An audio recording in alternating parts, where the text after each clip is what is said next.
देखो ए हो गया ए हो गया बी, ए हो गया सी। ए बी सी त्रिभुज हो गया।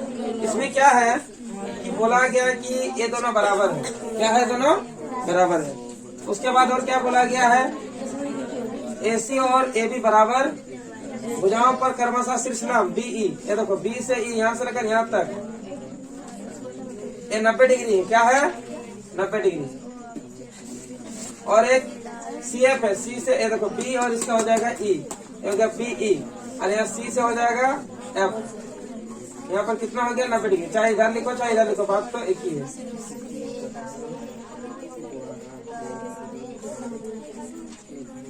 ठीक है। अब ध्यान दो, अभी सबसे पहले क्या लिखेंगे? दिया है। क्या लिखेंगे? दिया है। अब क्या क्या चीज दिया है देखो, इसमें बहुत इजी है क्वेश्चन, समझना पड़ेगा थोड़ा सा। जो क्वेश्चन में दिया है पूरा लिख दो कि ए बी सी। ए क्या है? समद्विबाहु त्रिभुज है, जिसमें बराबर भुजाओं AC और AB, यानी ए वाला हो गया AC, ए वाला हो गया AB। AC और AB क्या है?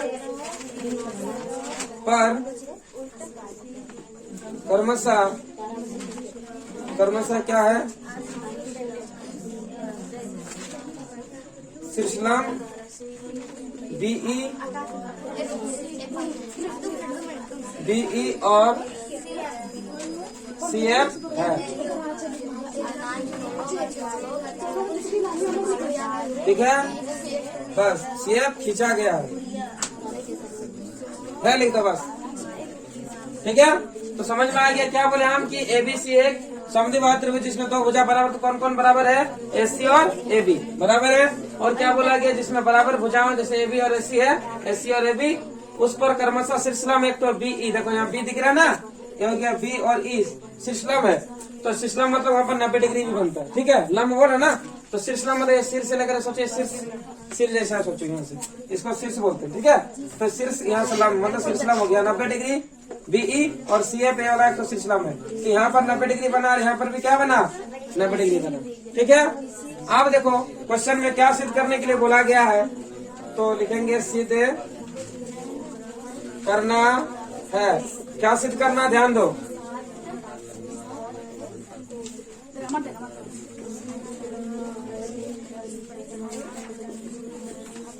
शीर्षलम बराबर है।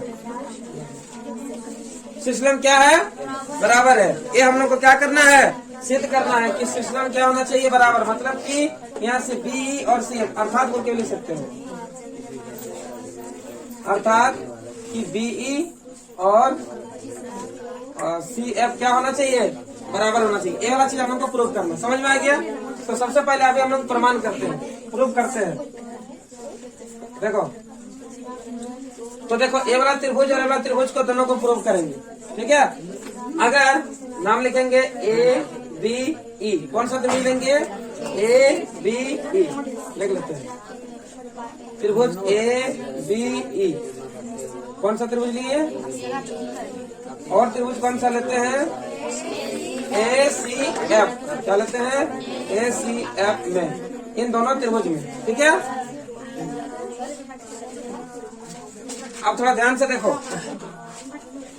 ABE में यहाँ पर ए वाला कौन दिखाई दे रहा? ए है कि नहीं है?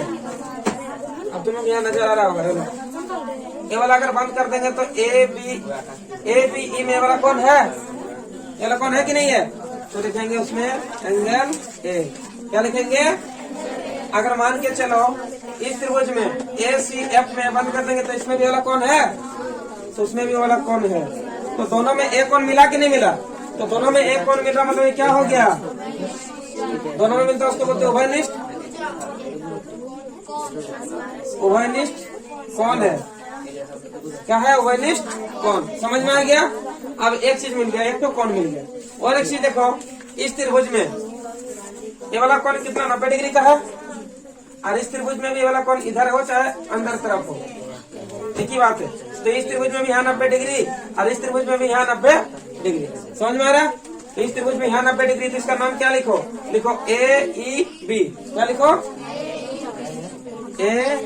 AEB। AEB ये वाला कौन हो गया? और उसमें लिख दो, इसमें AFC। क्या लिखेंगे? AFC। यहाँ लिख देंगे प्रत्येक कोण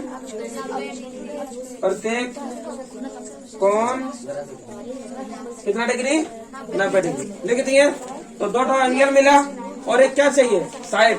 देखो पहले दिया है कि इस त्रिभुज में AB और इस त्रिभुज में AC दिया हुआ ये यहाँ AC और AB।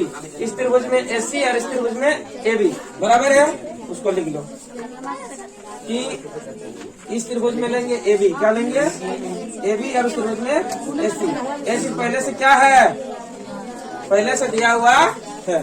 समझ में आ रहा? ये पहले से दिया हुआ, ठीक ना? तो बताओ यहाँ पर दो एंगल मिला और एक तो क्या मिला? साइड। तो कौन सा फॉर्मूला बनेगा? साइड, हाँ, एंगल साइड एंगल। एंगल हो गया, फिर साइड हो गया, फिर एंगल। इसको बीच में भी लिख सकते हो अगर तुमको सुविधा की दृष्टि से देखना चाहते हो तो इसको बीच में लिख देना। तो एंगल फिर साइड फिर एंगल ऐसे कर सकते हो। तो एंगल साइड एंगल सर्वांग समता नियम से, सर्वांग समता नियम से क्या हो जाएगा? त्रिभुज इधर वाला और इधर वाला क्या हो जाएगा? सर्वांग सम हो जाएगा। लिख दो त्रिभुज ABE सर्वांग त्रिभुज ACF। ये प्रूव हो गया। तो इसको प्रूव के हो गया तो क्या हो जाएगा? अभी CPCTC। अगर ये दोनों सर्वांग सम हो जाता है तो इसके संगत भाग सब क्या हो जाता है? आपस में बराबर हो जाता है। जैसे मान के चलो A वाला और A वाला बराबर हो गया, सर्वांग सम हो गया। तो इसका इसमें BE और इसमें CF बराबर होगा कि नहीं होगा? तो लिख देंगे CPCT से BE बराबर CF। BE बराबर CF हो गया। यही वाला प्रूव करना था, उसका लिख दो। इसीलिए लिख देना कि श्रीस्लाम बराबर होता है। क्या लिखोगे? अतः